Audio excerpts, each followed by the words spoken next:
Bismillahirrahmanirrahim. Allahumma salli wa sallim ala Sayyidina Muhammad wa ala alihi wa sahbihi wa barik wa sallim. Kita akan membahas tentang rukun puasa. Ini sebagaimana termaktub dalam kitab Takriratus Sadidah halaman 439 sampai dengan halaman 441.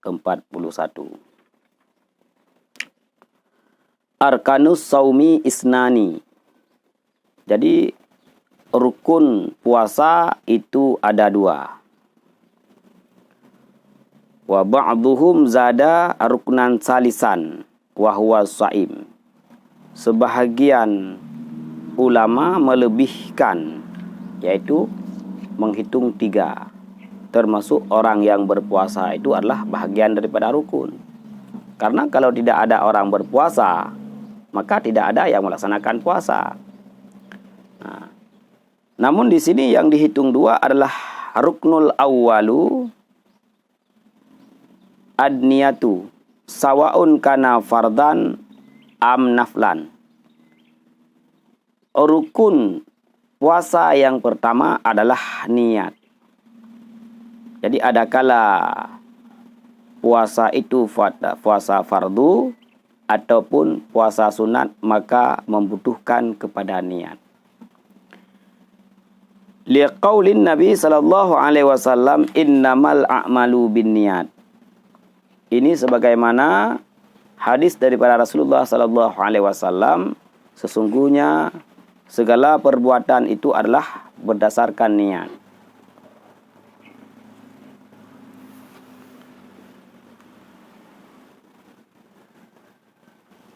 Watajibun niyatu likulli yaumin. Karena niat tersebut bahagian daripada rukun, maka di sini disebutkan bahwa wajiblah seseorang itu berniat untuk tiap-tiap hari. Jadi ketika dia berpuasa besok dia niat, besok lagi dia niat, besok lagi dia niat. Perbedaan niat puasa fardu dengan perbedaan niat puasa sunat. Nah, di sini disebutkan al-farqu bainan niyati shaumil fardhi wa niyati shaumin nafli. Perbedaan antara niat puasa fardu dan niat puasa sunat. Kalau puasa tersebut adalah puasa fardu, maka yang pertama, yadkhulu waqtuha min ghurubi syamsi ila tulu'il fajri. Wajibu tabyid. Nah, jadi masuk waktu untuk berniat yaitu daripada terbenam matahari sampai dengan keluar fajar besok. Itu batasnya. Setelah matahari terbenam dan sebelum fajar keluar, di daerah situlah kita berniat. Kalau itu puasa fardu. Yajibu ta'yinu karamadana au kafaratin au nazrin au qada. Kemudian di dalam niat tersebut wajib mengtakyinkan puasa yang akan dipuasanya. Apakah puasa Ramadan, apakah puasa kafarah, apakah puasa nadar atau puasa qada. Nah, itu ditakyinkan.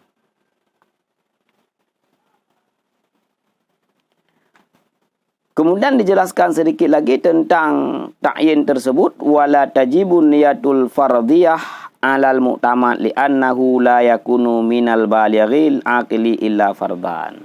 Tidak wajib niat fardu. Nah, jadi untuk menjazamkan, menggoreskan di dalam hati bahwa saya laksanakan puasa fardu Ramadan. Jadi kata-kata fardu tersebut apakah wajib kita jazamkan, kita khatarkan, kita goreskan dalam hati? Itu tidak wajib berdasarkan pendapat muktamad. Jadi memada Ramadan, karena Ramadan itu adalah wajib. Kafarah, puasa kafarah. Kafarah itu adalah puasa fardu. Yang ketiga, la yajuzu ayyajma'a baina saumi fardaini fi yaumin wahidin. Tidak boleh menyatukan menggabungkan antara dua puasa fardu pada hari yang satu.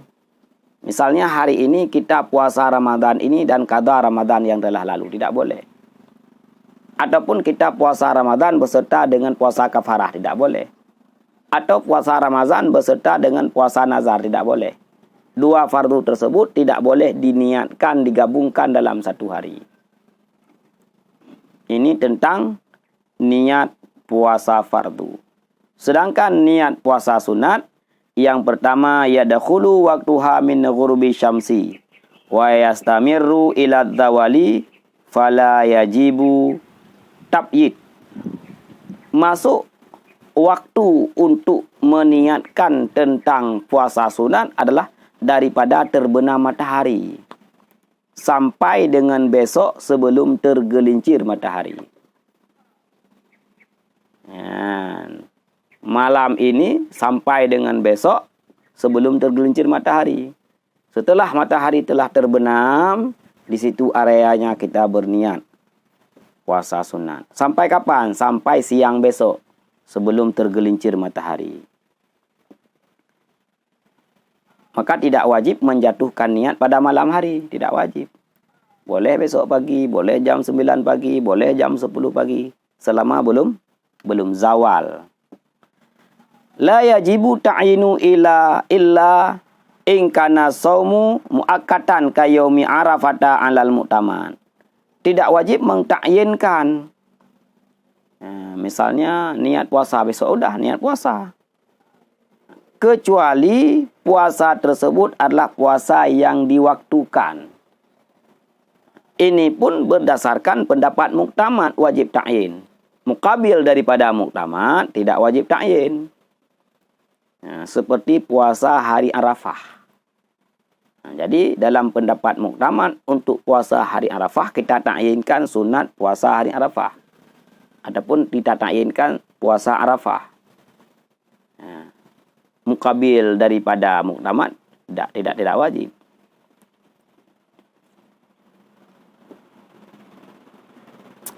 Kemudian yang ketiga ya juzu jam'u baina shaumin naflaini fa aksara bi niyatin wahidatin. Boleh menggabungkan di antara dua puasa sunat. Ataupun lebih banyak dengan niat yang satu. Misalnya puasa Arafah. Puasa Arafah jatuh pada hari Senin. Jadi kita niatkan untuk sunat Arafah dan sunat Senin. Boleh. Bahkan boleh menggabungkan antara fardu dan sunat. Ini adalah perbedaan niat puasa fardu dan niat puasa sunat. Wa yasihu ayyan wiya fi shaumin nafli ba'da tulu'il fajri walakin bi syartaini. Jadi dalam melaksanakan puasa sunat boleh kita berniat puasa sunat tersebut setelah keluar fajar. Tetapi dengan catatan dua syarat. Harus ada dua syarat. Yang pertama antakunan niyatu qabla dzawali ay dukhuli waqti dhuhri. Yang pertama pada hari tersebut kita niatkan sebelum tergelincir matahari. Artinya sebelum masuk waktu zuhur. Yang kedua, alla yata'atta syai'an minal mufattirati min tulu'il fajri ila waqtin niyati. Tidak pernah kita lakukan sesuatu yang dapat membatalkan puasa. Daripada keluar fajar sampai dengan pada saat kita berniat kapan. Belum makan, belum minum, belum jima' dan belum lain-lain yang dapat membukakan puasa.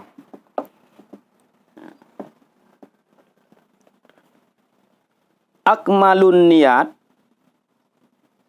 ayat lafadha mustahdiran biqalbihi nawaitu soma gadin an adai fardhi syahri ramadana li hazihi sanati lillahi ta'ala. Niat yang paling sempurna adalah seseorang melafalkan dengan lafal ini, kemudian hatinya mengihtihdarkan, menggoreskan, menjazamkan di dalam hatinya apa yang dia lafalkan. Ya, nawaitu somaradin, saya berniat puasa besok daripada menunaikan fardu bulan Ramadan bagi ini tahun karena Allah Ta'ala. Lafaz ini dijazamkan, digoreskan dalam hati. Karena melafazkannya adalah sunat. Yang paling sempurna, mulut melafazkan sesuatu yang sunat, hati berniat, mustahdiran.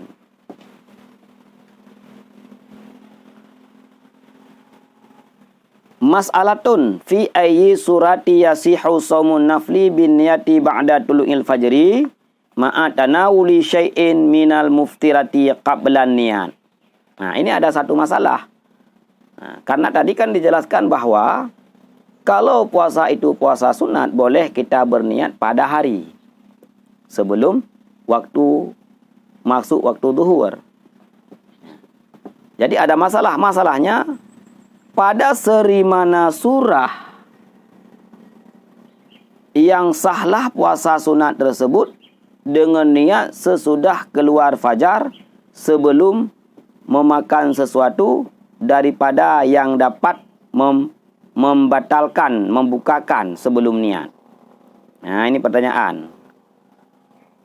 Suratuhu iza kana min adatihi ayyasuma yauman muayyanan kal isnaini au arafata wa nasiya dzalikal yauma aftara wa ba'da dzalika tadzakara annahu yaumul isnaini au arafata fayasihu ayyan wiyas saum bi syarti ayyakuna qabla dzawal. Nah, jadi apabila seseorang kebiasaannya bahwa dia puasa setiap Seninnya atau setiap Arafah, dia puasa, tidak pernah tinggal. Senin dia puasa, Kamis dia puasa, Arafah dia puasa, tidak pernah tinggal satu hari pun. Maka lupalah demikian pada hari tersebut. Ini hari Senin, lupa dia bahwa ini hari Senin. Kemudian dia minum. Minumnya dalam keadaan lupa bahwa hari ini hari Senin. Ketika dia teringat, pada saat dia minum, dia teringat, oh ini Senin atau ini Arafah. Maka bagaimana? Apakah dia masih ada kesempatan untuk meniatkan puasa pada hari tersebut? Di sini dijelaskan, fayasihu ayyan wiya sauma bisyarti ayyakuna qabla zawal. Sah bahwa dia berniat puasa tersebut dengan syarat bahwa niatnya sebelum tergelincir matahari. Ini masalah sebagaimana telah disebutkan oleh sebahagian para ulama-ulama fikih. Namun Ibnu Qasim mengatakan bahwa puasanya hari tersebut tidak boleh lagi. Tidak sah lagi. Karena dia telah melakukan sesuatu yang dapat membatalkan puasa.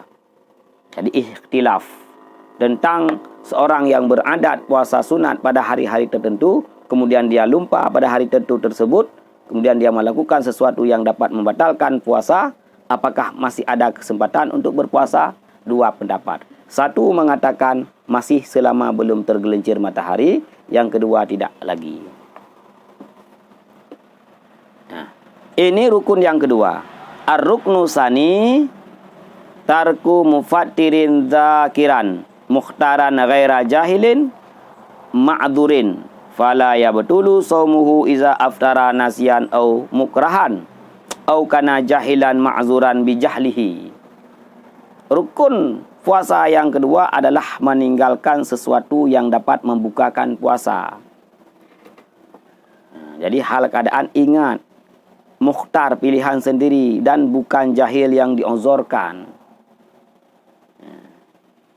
Dia tidak melakukan sesuatu yang dapat membatalkan puasa secara teringat, secara pilihannya, dan dia bukan orang jahil yang ma'dzur. Maka tidak batal puasa seseorang apabila dia melakukan sesuatu yang dapat membatalkan puasa secara lupa bahwa ketika itu dia sedang berpuasa. Atau dia dipaksa, kalau tidak dilakukan begini ditembak, dipukul dan sebagainya. Atau ia orang-orang yang jahil yang diuzurkan. Nah, tentang orang jahil yang diuzurkan di sini dijelaskan bagaimana kriterianya sehingga seseorang tersebut dikatakan bahwa dia orang jahil yang diuzurkan. Karena ada jahil yang tidak diuzurkan, Ada jahil yang diuzurkan. Al-jahilul ma'zuru huwa wahidun min isnaini. Jahil yang diuzurkan ada dua. Satu di antara dua. Yang pertama, man nasya'a ba'idan anil ulama. Orang yang tinggal jauh daripada ulama. Dan tidak ada alat komunikasi untuk bertanya kepada ulama. Di gunung dia tinggal, dia lahir. Sehingga dia tidak tahu bahawa makan itu dapat membatalkan puasa. Jima itu dapat membatalkan puasa. Dia lakukan.